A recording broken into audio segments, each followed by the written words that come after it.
الدوري رجع والزمالك رجع وجماهير الزمالك العظيمه رجعت للمدرجات.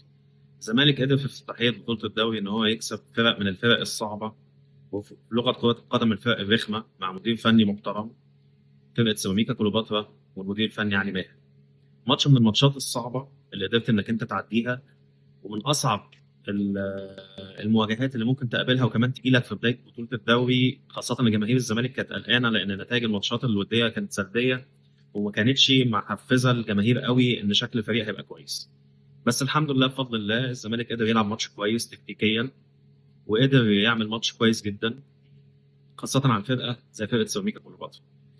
الزمالك بدأ التشكيل بمحمد صبحي في حراسة المرمى، وطبعا من الواضح ان محمد صبحي هيبقى هو الحارس الاساسي للزمالك الموسم دوت، خاصة ان خطة يانيك فيريرا المدير الفني لنادي الزمالك ان هو بيحب يلعب الكرة على الارض وبيحب يبدأ الكرة من تحت.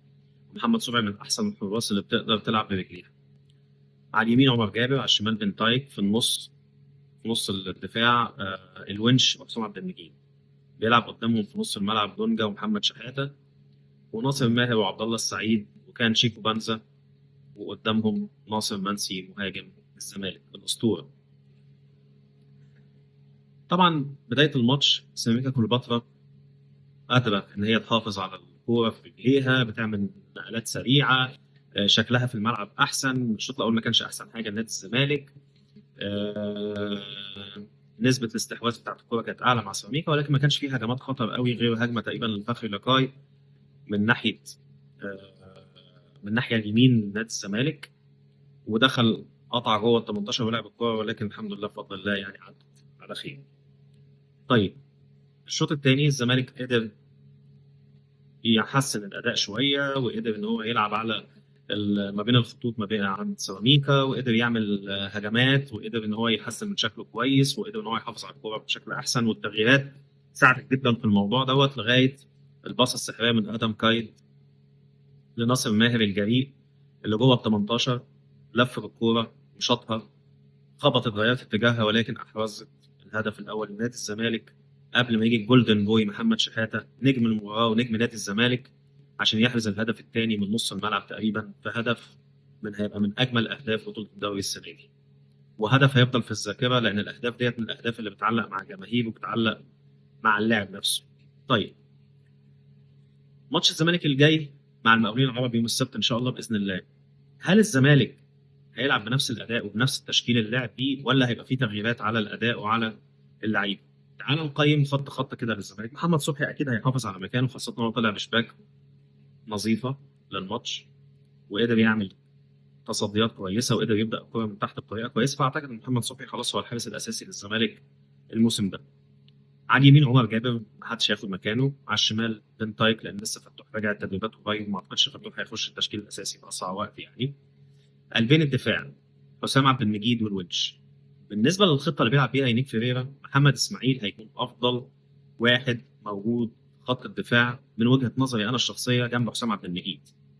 محمد اسماعيل من احسن اللعيبه في بطوله الدوري الموسم اللي فات، اللي بيعرف يبدا الكوره من تحت وما بيشتتش، ومدافع عنده كوره، بيفكرك كده يعني بلعيبه زي، طبعا مع الفارق طبعا التشبيه، يعني اشرف قاسم، نجوم الزمالك الكبار في المكان دوت. فاعتقد ان محمد اسماعيل في اقرب وقت هياخد فرصته ان هو يكون موجود في قلب دفاع نادي الزمالك، مش هيسيب المكان ده لحد، وهيفرق جدا في خطه المدرب. هنيجي لنص الملعب، هل هيلعب بالاثنين محمد شحاته ودونجا، ولا هيلعب واحد بس سته اللي هو شحاته، ويلعب باثنين ثمانيه عبد الله السعيد وناصر ماهر، عشان هينزل خوان ناحيه اليمين وشيكو بنزا ناحيه الشمال وعضي الدباب راس حرب؟ ليه التشكيل اللي انا قلته دوت من وجهه نظري الشخصيه يكون افضل تشكيل لنادي الزمالك؟ لعده اسباب. اولهم ان دونجا بيقدم اداء لا يليق دلوقتي بمستوى نادي الزمالك، ولا يليق بالمستوى الفني لنادي الزمالك دلوقتي، ولابد في اسرع وقت تلاقي بديل لدونجا كخطه او كتكتيك او كلاعب بنفس التوقيت. واعتقد ان احمد ربيع لما يرجع من اصابته هيبقى هو اساسي في المكان دوت جنب محمد شحاته، ويرجع ناصر ماهر يلعب في 8 هو وعبد الله السعيد، ويمين خوان البرازيلي، عشان اكيد هو ان شاء الله باذن الله رجع، هو نزل التدريبات، فاعتقد ان هو هيبقى يمين، وشيكو بنزا شمال، وقدامهم عدي الدباغ لان هو المفروض مهاجم الزمالك الاساسي الموسم دوت، ناصر منسي لعيب مجتهد ولعيب كويس جدا وكل حاجه، بس انا وجهه نظري الشخصيه ان هو لعيب تارجت جوه الست يارده جوه ال 18، يقدر يخطف كوره، يقدر يحط كوره، لكن ان هو يكون المهاجم الصريح لنادي الزمالك اللي هيستلم الكوره ويعمل تنقلات ويخش ما بين خطوط الدفاع ويلعب بدماغه، اعتقد عدي الدباغ هو يبقى هو المهاجم الاساسي لنادي الزمالك. الخطه ديت اعتقد ان الزمالك هيلعب بيها المقاولين، خاصه ان بعض الجماهير هنيجي عند لاعب مهم جدا جدا جدا في نادي الزمالك، لعب في ماتش سيراميكا، هو شيكو بنزا. شيكو بنزا جماهير الزمالك كلها خدت عنه انطباع مش احسن حاجه. طبعا هو بدري جدا انك تقيم اللاعب سواء كويس او وحش، بس إن اغلبيه الجماهير خدت انطباع سيء عن شيكو بنزا. ولكن تعال نقيم اداء شيكو بنزا خلال المباراه. الصوره اللي هتطلع لكم دلوقتي اتكررت اكتر من مره في الماتش. شيكو بنزا حواليه 4 لعيبه، مجرد ان الكره تيجي في رجله. مين ال4 لعيبه اللي موجودين دول؟ خط اللي موجود الناحيه دي بتاعت الناحيه اليمين كلها بتاعت سيراميكا كليوباترا اللي هي شمال نادي الزمالك.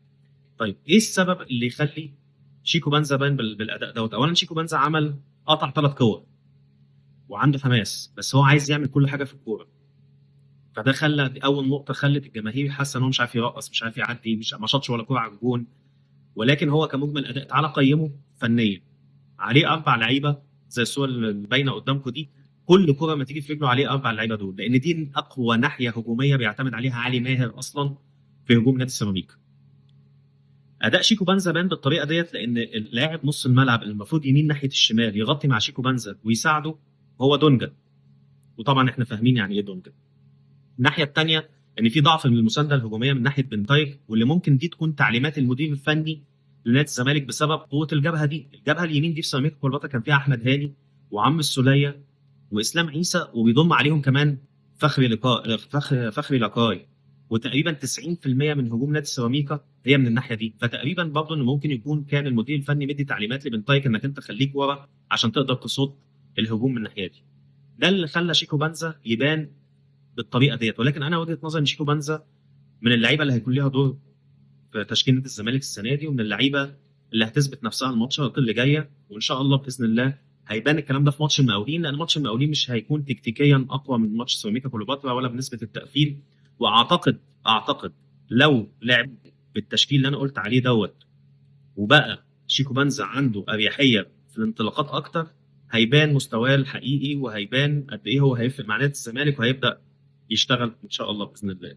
كل التوفيق لنادي الزمالك في الماتشات اللي جايه، وان شاء الله باذن الله 3 نقط مهمين في ماتش المقاولين، وحبه حبه والبطوله ان شاء الله تكون في متوقع.